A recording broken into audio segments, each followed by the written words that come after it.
what is an ideal amount of time for somebody to stay in ketosis or at least follow a keto type diet? It's a great question. And I'm sure somebody listening or watching is thinking the same thing.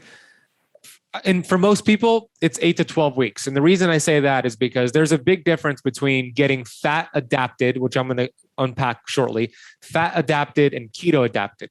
They're not the same thing. So fat adaptation means this.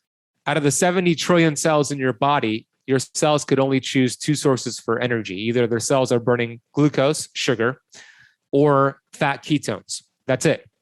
Most people who are stuck as sugar burners, like I was when I was obese, highly inflammatory. It creates a lot of reactive oxygen species, a lot of inflammation, if you will, because cells produce energy and create toxins similar to burning firewood in my room here.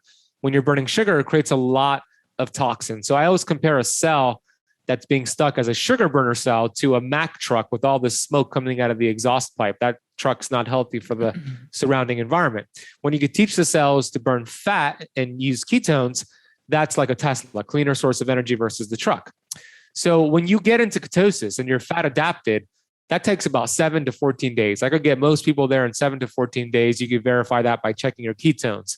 That's called being fat adapted. You're burning fat instead of sugar.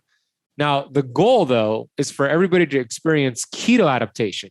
That takes typically on average 8 to 12 weeks of being in ketosis. Keto adaptation means your brain and your mitochondria now prefer ketones as the energy source. So you enhance your results. It's like a nootropic, if you will. You just feel really on top of your game. I call it the great land of ketosis. So I want everybody to experience that. After you get keto adapted, 8 to 12 weeks, then you practice what I call keto flexing, which I talk about in the book. But how you practice keto flexing is going to be different for your goals, if you're a woman who has a menstrual cycle versus a postmenopausal woman, or if you're very athletic.